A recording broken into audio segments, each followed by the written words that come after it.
Salut à tous, c'est Déborah pour Indécent et je suis avec François de Odonata Édition. Ça va? Ça va et toi? Bah nickel, je suis super contente d'être là, de profiter de l'ambiance d'Octogone. On va commencer par les nouveautés, on va dire les nouvelles licences que vous avez ajoutées à votre catalogue. Et donc on voit les panneaux derrière, il y a les chroniques de Valréan et Sapainka. Tout à fait. Donc les chroniques de Valréan, j'ai vu que c'était que l'auteur avait déjà commencé à écrire depuis un moment. Alors, sur les deux projets, déjà je vais le dire. Vas-y. Une convention de jeu de rôle, ça faisait 2 ans qu'on n'y avait pas été. Ouais. Ça fait vachement de bien et on est très content d'être là, même avec le masque. Mais bon, oui. Voilà. Et ça reste un plaisir d'avoir l'ambiance, les parties. Effectivement un plaisir de voilà. Un bisou à tout le monde, à ceux qui n'ont pas pu venir en convention. Chronique de Valréan. Donc l'auteur est juste à côté de moi d'ailleurs, Théo Chailloux. Bonjour l'auteur. Voilà. Donc c'est un jeu de rôle où on incarne des chroniqueurs dans un univers imaginaire fin 18e. Où finalement on fait partie d'une organisation qui est dans les jeux politiques et dans les jeux de cours où on va l'idée c'est qu'on est des héros et qu'on va réécrire l'histoire. On est là pour chroniquer l'histoire telle que nous on a envie de la chroniquer et à la fin des scénarios on va écrire ce qui s'est passé mais ce qu'on veut qu'il se soit passé aussi. Raconter comment on veut que les gens le voient, peut-être déformer un petit peu la vérité, j'en sais rien. Donc c'est un jeu d'intrigue de cours avec KPDP quand même et puis avec de la magie une magie importante qui remplace la technologie. Voilà, on est dans un monde imaginaire avec cette ambiance qu'on voit sur la couverture, sur la future couverture. Qui est très très parlante, vraiment elle est incroyable la couverture. Voilà, c'est l'esprit d'intrigue et du mystère. De jeu, le jeu, tout ça. Et on travaille pour une reine qui est dans un plan extérieur, mais bon, on ne sait pas trop quels sont ses dessins. Voilà. Ah oui, d'accord. Parce qu'on est au service. On est au service des chroniqueurs et de cette reine, voilà.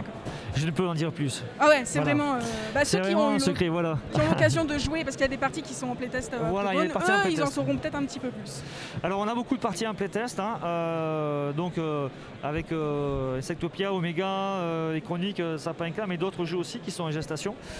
Et donc si on a fait une affiche ici, Chronique de Valréan, ça veut dire que le texte est quasi fini. Oui, c'est ça que ça veut dire. Voilà. Et les Sapainka aussi d'ailleurs. Donc ça sera en souscription en 2022. Pour l'instant, pas de date. Oui, oui. On peut pas trop s'avancer, parce que on va sortir Omega. Donc mars-avril, on va sortir Omega. On va finir, donc on clôture la souscription Omega. Et puis après on dit on fait d'autres souscriptions quoi. Voilà, on prend son temps pour chaque projet. Voilà, on prend son temps pour chaque projet a son temps et donc voilà, on essaie à la fois avoir des projets, des souscriptions, mais aussi bien sûr sortir tous les projets parce que c'est important pour nous, pour notre image, pour les joueurs, parce qu'on pense aux joueurs, voilà.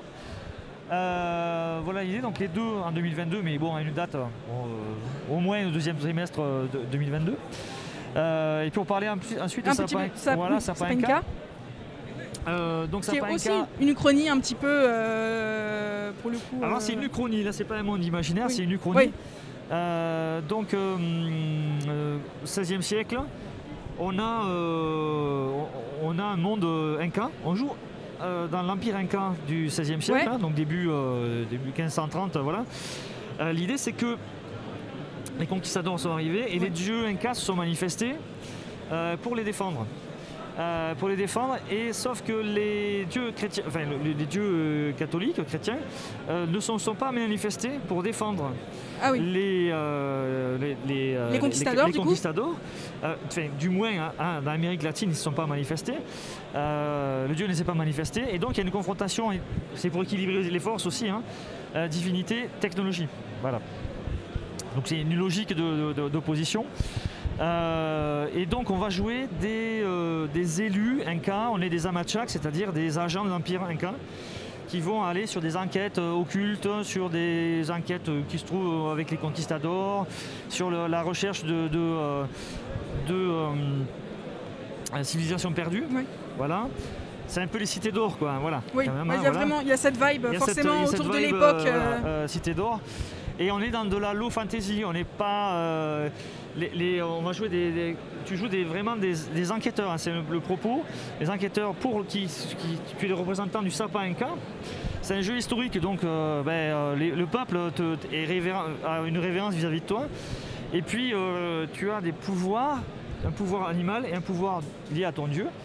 Mais ce sont des pouvoirs soft, si tu veux. C'est pas tous les joueurs ont des pouvoirs déjà. Les guerriers autant que les prêtres ou les magies. Enfin, il n'y a pas ou les chamans. Pas de mages, mais oui. Mais il n'y a pas de. Gros, il n'y a pas de spécialité en magie. C'est pas de la high fantasy, voilà, c'est de la low fantasy. Voilà pour Sapin Inca qui sera aussi donc deuxième trimestre 2022. Voilà. Donc les textes sont quasi écrits aussi. On a pas mal avec Éric Dubourg et Nurtor Lenoir avancé sur ces projets. Voilà. Ok, donc des excellents projets qui vont arriver, qui sont déjà bien travaillés. Et ça me fait penser à du coup votre projet qui est depuis longtemps, on va dire, sous Odonata Édition. Enfin, c'est pas un projet à ce stade-là, c'est un vrai jeu Insectopia du coup, où vous aviez sorti une première, en plus du livre de base, une première trilogie avec une campagne et des suppléments. Et là, vous allez sortir bientôt, il y a eu l'annonce de la deuxième trilogie, celle qui viendrait compléter la première. Avec alors un supplément sur les lézards, un recueil de scénarios et la suite de la campagne. Voilà. Et du coup, ça c'est surtout, je me posais des questions par rapport au fait de pourquoi vous avez, je pense qu'on a déjà dû vous le demander, sur ce format double trilogie. Qu'est-ce que ça apporte? C'est une chose inhabituelle chez Odonata Édition. Oui, c'est vrai, c'est vrai. On essaye de prendre un peu les gens à contre-pied, non mais en fait, c'est pour te dire. C'est un jeu particulier, c'est un jeu de passionnés. Oui. Parce qu'il y a un univers particulier et un système, voilà, qui a fait ses preuves et qui aujourd'hui on a vendu 1500 exemplaires d'Insectopia, hein, donc il y a une réussite commerciale aussi. C'est un jeu de passionnés et il y a eu une période. Donc c'est sorti en 2016 et il y a eu pendant 3-4 ans, pour des raisons personnelles, parce que moi j'ai eu des problèmes à ce moment-là, voilà. Il y avait la volonté de continuer, mais donc et il y a eu un choix aussi d'Odonata Édition de se professionnaliser. Moi-même, donc je suis éditeur maintenant, donc il y a la preuve année à tous les projets qu'il y a autour de nous. Et donc à la fois Insectopia, ça faisait longtemps que rien n'était sorti, donc il fallait un peu marquer les esprits et dire il y a de la passion dans le jeu, il y a de la créativité, et donc il y a à la fois montrer la communauté des auteurs de jeux de rôle dans la communauté, le bouquin, et puis donc le souhait de développer une ville, de montrer Insectopia, comment on vit dans la ville, et d'avoir une campagne. Donc c'était de montrer toutes les possibilités, de relancer Insectopia, et donc après le faire dans un coffret. Voilà. Et du coup le coffret, il y a eu un fonctionnement, et donc on est sur le même format dans un coffret qui sera. D'ailleurs c'est prévu, hein, parce que avec des pages magnifiques. Bon là vous le voyez pas, mais. Alors parce qu'en fait le coffret, donc ça c'est le. Tu vois, il y avait marqué 1, 2, 3 avec un logo. Mais on va mettre notre logo avec 4, 5, 6, hein, c'était voilà. C'est prévu. C'était prévu, hein, voilà. Donc un nouveau coffret, donc comme tu l'as dit, avec une belle pâte graphique. Alors, il y a donc on montrera qui était sorti, puis la campagne qui était sortie aussi. Donc là on va avoir recueil de scénarios, les deux mondes. Un truc. Il y a tellement de choses. Voilà, les deux mondes, donc une souscription, ça c'est la couve. Reprise de Jérôme Bosch du Jardin des Délices, hein, voilà. On a vu la porte de Rodin, voilà. Ça tire bien l'œil. Voilà. Et on a l'illustrateur qui est juste à côté, qui est en train de dédicacer. Donc recueil de scénarios également, donc avec 11 scénarios originaux d'auteurs différents. On a les lézards, le peuple des lézards, qui est développé parce que dans la campagne, on va parler des lézards. À la fin de la campagne, on va parler des lézards. Ils vont avoir une importance, ils vont rentrer dans Thomas. Et là, il va se passer des choses, il y aura des transformations qui vont se passer dans l'univers.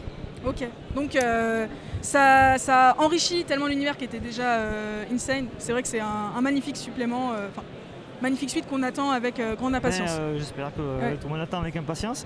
Bon. Ça commence le 19 octobre sur Game On Tabletop. Ah voilà, c'était ma question, parce qu'il y avait eu cette annonce là. Bon bah voilà, le 19 octobre. Et du coup c'est d'excellentes nouvelles tout ça pour Audonata Édition. On va arriver à la fin de l'interview. Est-ce que tu as un mot de la fin, quelque chose à dire? Pas du tout, je ne sais pas. Merci les rôlistes pour votre passion. Merci aux organisateurs de la convention Octogone pour cette convention. C'était pas évident, je pense, à faire à ce moment-là. Et puis merci à Naissant.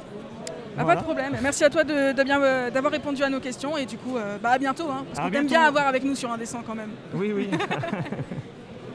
Ciao, ciao.